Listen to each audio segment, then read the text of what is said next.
on Pinterest, they're on Instagram, they do Vines, they do all of these things. So within this landscape or this avenue of friendship, we're doing all of these things all at the same time. And basically what they say, the more channels we use, the better. At least for college students, they say, because you probably have figured out that most social scientific research, the participants are college students, and they're getting bonus in their introduction to public speaking class. But nonetheless, that's basically what they're saying. So in the middle of page 236 here, friendship closeness. Friendship closeness. How close you are with another person, your friend. Friendship closeness was positively correlated. Remember, we talked about correlation. So positive correlation is this thing goes up, this thing goes up. Negative correlation is this thing goes up, this other thing goes down.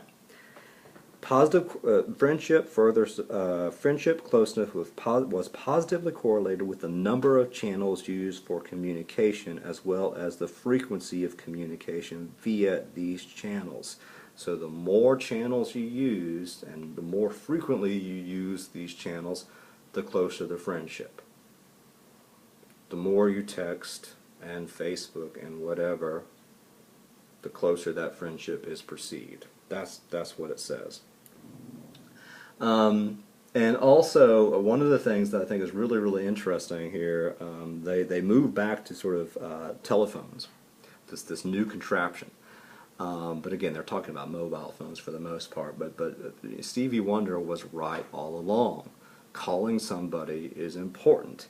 And so they talked about how, in a sense, when you compare, for instance, telephone and email, this particular scholar, Utz, in comparison to telephone email communication, she found that the closer the friendship, the greater use of email. However, closer friends were also more likely to communicate over the telephone.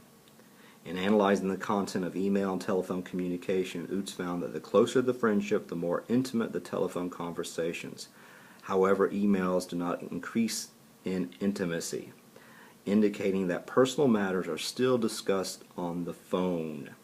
So, and the combined findings of blah blah blah support the notion that mediated channels of communication can facilitate the flexibility of friendships over time and across geographical distance. But again, oftentimes it is through the phone that we talk about some of the most tender stuff, the tender moments on the mobile phone. And then the final thing that they talk about in this particular section is just this sort of socialization and how people, depending on how they have been socialized, and the family orientation, do you come from a very conversive family or not, and that is going to impact generally how you perform friendship, whether it is face-to-face or CMC. So that's the last little thing they talk about. So that impacts this larger sort of web.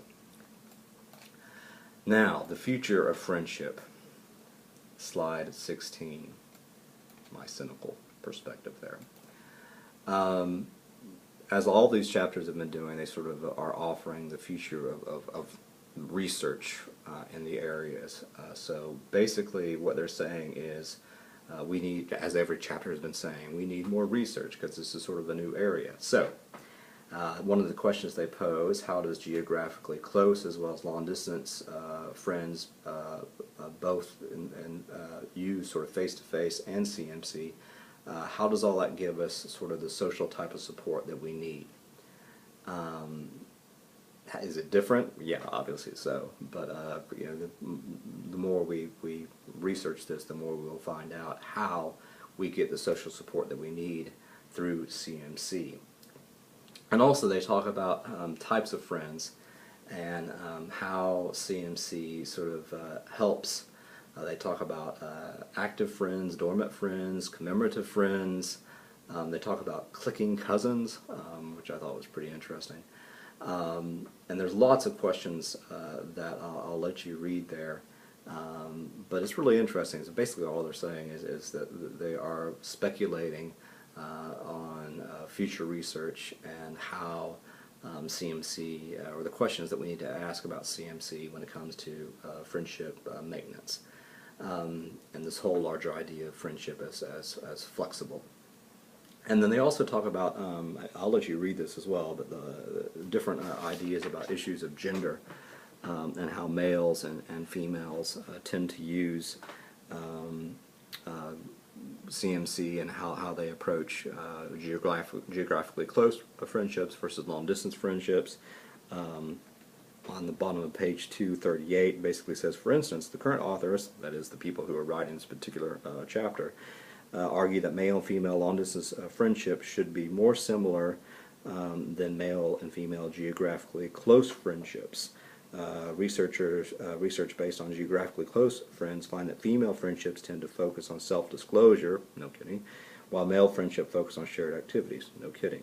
But there's a lot of more really interesting information there about the issues of gender and friendship, and I'll let you sort of read that. But this all sort of boils down to, and this is the very last slide. I'm at 50 minutes here, so I'm going to cut this over. Well, at least this is not going to go over an hour like some of my other ones did. This is it. There's some specifics in here, but I'm a big picture person, and so these are the main conclusions here.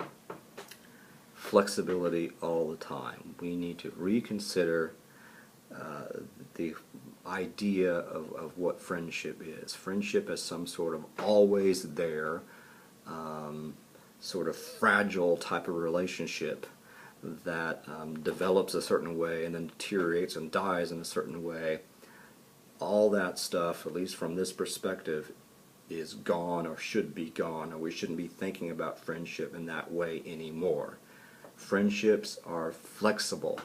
There is not anymore this sort of linear sense of development and deterioration. It's wonkier than that. So it's more dialectical than that. Folks move away, but through Facebook, through texting, through whatever, we can still be close friends. And so that's sort of the long and the short of it. And as I say, and I'll end with this, with CMC, CMC puts the second F in the BFF. Best friends forever. And CMC can help with that forever bit. I thought this is an interesting chapter. I think it's not too hard to unpack like some of the other chapters were. And I think it sort of makes some common sense stuff. But hopefully this has helped you out a little bit. I do think it's interesting, and I do think we need to reconsider the whole notion of friendship within this sort of CMC landscape. And tomorrow what I'll be doing is making the PowerPoint for the next chapter that we're going to be looking at. And that is indeed the next chapter, and that is the chapter on, actually it's chapter 14 on healthcare provider recipient interactions. And then I'll be putting the recorded lecture up there at some point. But again, if I can help you out in any way as you are working on this final paper that's going to be due next week, or if you have any questions about my feedback or the grade that I gave you on your first paper, please let me know. I will have my normal virtual office hours tonight from 8 to 9 p.m. and maybe I will see you online. Bye-bye.